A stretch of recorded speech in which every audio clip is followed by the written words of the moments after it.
ஆண்டவராகிய இயேசு கிறிஸ்துவின் நாமத்தினால உங்களை நான் வாழ்த்துகின்றேன். இந்த காலை வேளையிலும் கூட தேவனுடைய சமூகத்தில் நானும் நீங்களும் கடந்து வரும்படியாய் தேவன் நமக்கு உதவி செய்திருக்கின்றார். இந்த நாளை துவங்கியிருக்கின்ற நானும் நீங்களும் தானே கர்த்தருடைய சமூகத்தில் நாம் வந்து அவருடைய வார்த்தைகளை கேட்டு இந்த நாள் முழுவதுமாய் தேவனுடைய கிருபையின் கரம் நம்மோடு கூட இருந்து நம்மை வழிநடத்த வேண்டும் என்று சொல்லி நானும் நீங்களும் ஒரு எதிர்பார்ப்போடு கூட ஒரு விசுவாசத்தின் நம்பிக்கையோடு கூட தானே அவருடைய சமூகத்தில் கடந்து வந்திருக்கின்றோம். ஆகினாலே இந்த நாளிலும் கூட நானும் நீங்களும் எடுத்துக்கொள்கின்ற எல்லா பிரயாசத்திலும் தேவனுடைய கரம் நம்மோடு கூட இருந்து நம்மை வழி நடத்தட்டும். அவர் வல்லமை உள்ளவர், அவர் பராக்கிரம் செய்கின்ற கர்த்தர் என்று சொல்லி நாம் வேதத்தில் பார்க்கின்றோம். ஆகினாலே இந்த நாளிலும் கூட வல்லமையுள்ள தேவனும் பராக்கிரமசாலியுமான அவர்தானே நம்மோடு கூட இருக்கின்றார். அவர் செய்கின்ற காரியங்கள் ஒவ்வொன்றும் அது ஆச்சரியத்தை கொடுக்கக்கூடியதாய் காணப்படுகிறது என்று சொல்லி வேதம் சொல்லுகிறது.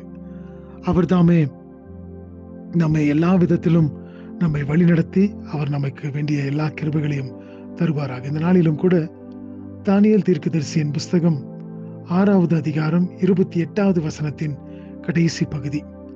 Daniel chapter 6 verse 28, the last portion.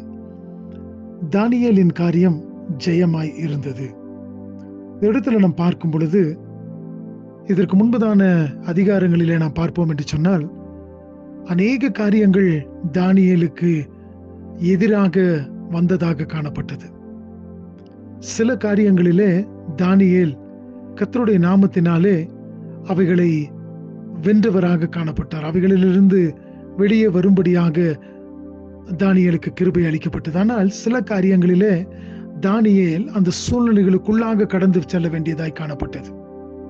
சூழ்நிலைகளுக்குள்ளாக கடந்து சென்றிருந்தாலும் தேவன் அவரோடு கூட இருக்கிறார் என்பதை அந்த சூழ்நிலைகளுக்குள்ளாய் கடந்து சென்ற அந்த சம்பவங்கள் தானே ஜனங்களுக்கும் அந்த ராஜாவுக்கும் அது விளங்க செய்ததாய் காணப்பட்டது. எனக்கு பிரியமான தேவச்சனமே, அநேக வேளைகளிலே உங்களையும் என்னையும் ஆண்டவர் ஒரு சூழ்நிலைகளுக்குள்ளாய் அனுப்புகிறார் என்று சொன்னால், அனுமதிக்கிறார் என்று சொன்னால், அதிலே தேவனுடைய நாமம் மகிமைப்படும்படியாக கர்த்தர் அப்படி செய்கின்றவராக இருக்கின்றார். நாம் சூழ்நிலைகளை கண்டு பயந்து போகாதபடிக்கு கர்த்தருடைய கரத்திலே எல்லாவற்றையும் நாம் ஒப்பு கொடுக்கும் பொழுது தானியேலுக்கு இருந்த காரியத்தை போல தானியேலின் காரியங்களோ ஜெயமாய் இருந்தது என்று சொல்லி இந்த இடத்துல நாம் வாசிக்கிறோம். எப்படி தானியேல் தன்னை கர்த்தருடைய கரத்திலே ஒப்பு கொடுத்தவராக காணப்பட்டார். தானியேல் எல்லாவற்றையும் தேவனுடைய சமூகத்திலே ஒப்பு கொடுத்து நான் வாழ்ந்தாலும் மரித்தாலும் தேவனுடைய நாம மகிமைக்காகவே என்று சொல்லி அவர் தாமே தன்னுடைய வாழ்க்கை வாழ்கின்றவராக காணப்பட்டார். ஆகினால் எனக்கு பிரியமான தேவச்சனமே, இந்த நாளை துவங்கி இருக்கும் பொழுது எல்லாவற்றையும் தேவனுடைய கரத்தில் நாம் ஒப்பு கொடுப்போம். தேவன் அதை ஜெயமாக மாற்றித்தர அவர் போதுமான தேவனாக இருக்கின்றார்.